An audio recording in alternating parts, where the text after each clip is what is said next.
అన్న మీరు చెప్పండి, మన బీఆర్ఎస్ నుంచి బీజేపీలోకి వచ్చారు కదా, మీ బీజేపీ గురించి కొంచెం మీ అభిమానం ఎలా ఉంది, పార్టీ గురించి కానీ చెప్పండి. నేను బీఆర్ఎస్లో ఇంతకుముందు బీఆర్ఎస్లో వర్క్ చేస్తాను, మండల్ కోఆర్డినేటర్గా ఉన్నాను. కానీ ఆ కోఆర్డినేటర్ అన్న పదానికి కూడా ఇంతవరకు పేపర్ స్టేట్మెంట్ లేదు, ఏది లేదు. కింది కార్యకర్తలను గౌరవించే విధానం కూడా లేదు. అందుకనే నాకు అందులో మనసొప్పక బీజేపీలో చేరడం జరిగింది. కానీ ఈ పార్టీ మన హిందుత్వాన్ని పదే పదే కించపరుస్తూ మన హిందువులను అవమానపరుస్తూ ఉండడంతో కూడా నాకు చాలా బాధ కలిగింది. అందుకే ఈ బీజేపీ అనేది ధర్మ రక్షణకు పుట్టిన ఒక పార్టీగా నాకు అనిపించి నా ఆత్మను అందులో ఉండి చంపుకోలేక ఈ బీజేపీ పార్టీలో చేరడం జరిగింది. అందులో తగిన గౌరవం లేదు, తగిన విలువ కూడా ఇవ్వడం లేదు. ఇందులో ప్రతి ఒక్క కార్యకర్త గౌరవిస్తూ ధర్మ పరిరక్షణ అందరూ పోరాడుతున్నారు కాబట్టి ఇందులో చేరడం జరిగింది.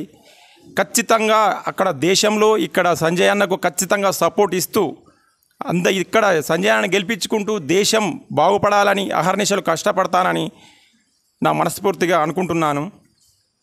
ఓకే అన్న, మీరు ప్రచారం వెళ్తారు కదా, ఈ ఘర్షకుర్తి గ్రామంలో ఎలా ఉంది? గడప గడపకు ప్రచారం అంటూ డైలీ పేపర్కి వస్తుంది, ఇలా రావడం వల్ల ఈ ఊళ్ళో ప్రచారం ఎట్లా ఉంది? గడప గడపకు జనం ఏమంటారు, పబ్లిక్? మేము నిన్న ప్రచారంలో పాల్గొన్నాము. మొదటి ప్రచారం నాది. ప్రతి గడపకు పోతే ముసలమ్మ నుండి చిన్న పిల్లగాని వరకు మోడీ మోడీ అనే పదం తప్ప ఏది కనబడతలేదు. వాళ్ళు చెప్పే ఇతర పార్టీలు చెప్పే అబద్ధమైన మాటలు నమ్మే పరిస్థితులు లేరు. సమాజం అవేర్నెస్ బాగా పెరిగింది. మోడీ చేసే ప్రతి పని ప్రతి చిన్న వర్గానికి కూడా అందే విధంగా ఉన్నాయి కాబట్టి ప్రతి మహిళ ప్రతి ముసలమ్మ పువ్వు గుర్తుకే వేద్దామని అంటున్నారు.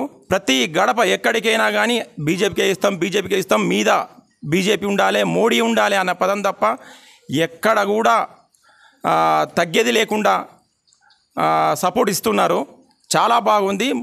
అసలు సంజయ్ అన్న ఈజీగా గెలుతాడు. దీన్ని బట్టి నాకు అనిపించేది ఏంటంటే ఈజీగా విన్ అవుతుండని అనుకుంటున్నాం. Okay, thank you. గంగాధర మండలం అతిపెద్ద గ్రామం, మేజర్ గ్రామ పంచాయతీ ఘర్షకుర్తి గ్రామంలో బీజేపీ 70-80% బీజేపీ ఉన్నది. ఈ బీజేపీలో వేరే పార్టీల నుంచి బీజేపీలో చేరడం జరుగుతుంది. ఈ సీనియర్ నాయకుడైన బీఆర్ఎస్ నుంచి బీజేపీలోకి రావడం జరిగింది మాజీ సర్పంచ్. అతని మాటలు ఏం చెప్తాడో తెలుసుకుందాం. ఒకసారి చెప్పండి సార్, ఎలా మీరు? మొట్టమొదటిగా నేను అందరికీ విజ్ఞప్తి చేసేది ఏంటంటే, తెలంగాణ కోసం సుమారు 1300 చిల్లర విద్యార్థులు వారి ఆత్మ బలిదానాలతో వచ్చేసినటువంటి రాష్ట్రం కనుక వాళ్ళ ఆత్మశాంతి కోసం నేను ఆ బీఆర్ఎస్లో వారు కలలుగన్నటువంటి తెలంగాణ రాష్ట్రం మంచి సంక్షేమంగా ఉంటుందనే ఆశతో బీఆర్ఎస్లో చాలా శ్రద్ధగా అకుంఠిత దీక్షతో పనిచేయడం జరిగింది.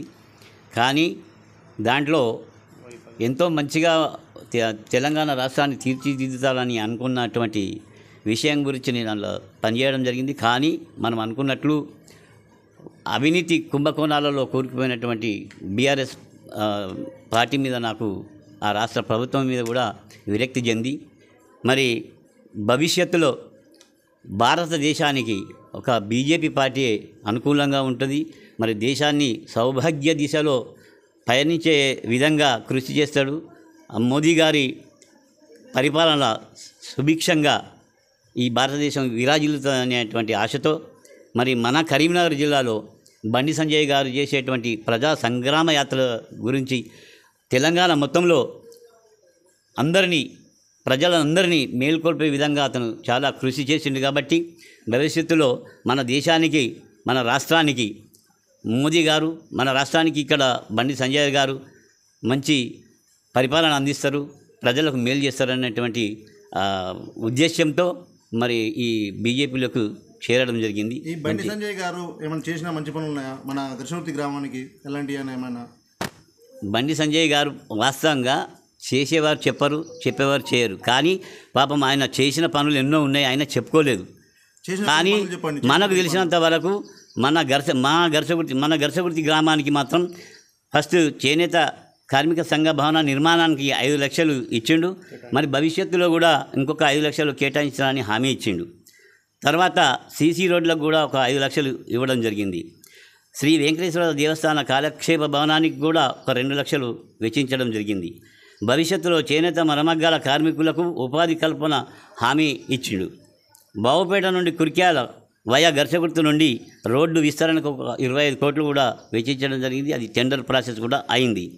ఉపాధి హామీ పథకంలో పనిచేసే వారికి 230 రూపాయల నుండి 300 రూపాయల వరకు పెంచిచ్చినటువంటి దాంట్లో ఆయన కృషి ఎంతో అభిలషణీయం. కాబట్టి ఇంకా ఎన్నో పనులు అతను చేస్తాడన్న ఉద్దేశంతో భవిష్యత్తులో మన తెలంగాణకు ఆయననే వాస్తవంగా చెప్తే అతనిని తెలంగాణ మోదీ అని అనవచ్చు.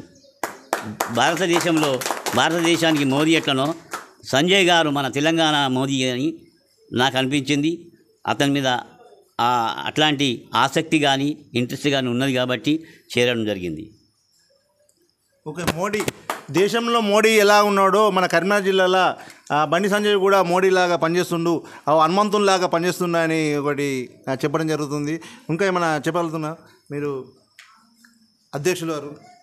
ఎంత అయిపోయిన లాస్ట్ అంత అభిమానం కొంచెం అంటే దేశం అంటే మట్టి కాదో, ఈ దేశం అంటే మనుషులోయి. అంటే మోదీ గారు దేశభక్తి గలవాడు, తదనుగుణంగా దైవభక్తి కూడా గలవాడు. దేశం అంటే మనిషిలో అన్నప్పుడు ఈ దేశ ప్రజల కోసం అహర్నిశలు కష్టపడేటువంటి వ్యక్తిత్వం ఉన్నటువంటి వాడు మన మోదీ గారు. ప్రతి నిమిషం ప్రజల కోసమే ఆయన పాటుపడుతున్నాడు. సొంతగా ఆయనకు బంధువులు లేరు, భార్య లేదు, పిల్లలు లేరు. ప్రజలే నా దేవుళ్ళు, ప్రజలే నా బిడ్డలు, ప్రజలే నా తల్లిదండ్రులు, ప్రజలే నా అన్నదమ్ములు అని భావించి 24 గంటల్లో 18 గంటలు పనిచేస్తున్నాడు మన ప్రజల కోసం. ఇట్లాంటి ప్రధాని కానీ, ఇట్లాంటి వ్యక్తి కానీ ఒక మహాశక్తి మోదీ అంటే. కాబట్టి ప్రపంచంలో అందరికన్నా మెరుగైన నాయకత్వ పటిష్టత కలిగినటువంటి ప్రధాని మన మోదీ గారు. అందు విషయమై నాకు ఆయనపై అత్యంత భక్తి, విశ్వాసాలు, గౌరవం పెరిగింది. అతని కోసం నా జీవితం ఉన్నంత వరకు మోదీ గురించి, మన దేశం గురించి నేను ఇలాగే బీజేపీలో పనిచేస్తా. వారు ఎట్లయితే ప్రజల కోసం చేస్తున్నారో నేను కూడా నా శక్తి మేరకు మన గ్రామం అనుకోండి, మా ప్రజల కోసం కూడా నేను పాటుపడతాను. అది బీజేపీ పార్టీ నుండి, తప్పకుండా బీజేపీ పార్టీ నుండి నా చివరి రక్తం బొట్టు వరకు.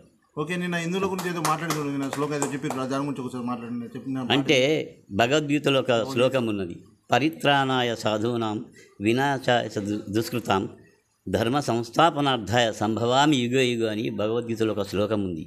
అంటే శ్రీకృష్ణ భగవానుడు ఎప్పుడైతే చెప్పిండో ఏమని చెప్పిండంటే, ధర్మం ఎప్పుడు నశిస్తుందో, సాధు సజ్జనులను ఎప్పుడు పీడిస్తారో అట్లాంటి అవినీతి పరులు కానీ దుష్టుల గురించి కానీ అది నశించినప్పుడు దానిని కాపాడటానికి కోసం నేను ప్రతి యుగాన అవతరించి వారిని మట్టుబెడతా అని దాని శ్లోకం యొక్క అర్థం. అంటే మన భారతదేశంలో కూడా అవినీతి కుంభకోణాలలో కూరుకుపోయినటువంటి వ్యక్తులు ఉన్నారు. మరి దుష్టులు, హింసాయుతులు, దౌర్జన్యపరులు చాలా పెట్టిరేగిపోతున్న ఇటువంటి సమయంలో మరి ఆ భగవంతుడు మన మోదీ రూపంలో వచ్చి మన భారతదేశాన్ని, ఇప్పుడు భారతదేశ ప్రజలను రక్షించడానికి వచ్చిండని, ఆ మోదీ రూపంలో వచ్చిండని నేను అనుకొని మరి మోదీపై గౌరవం పెరిగింది నాకు. అన్న మీరు చెప్పండి, మన బీఆర్ఎస్ నుంచి బీజేపీలోకి వచ్చారు కదా, మీ బీజేపీ గురించి కొంచెం మీ అభిమానం ఎలా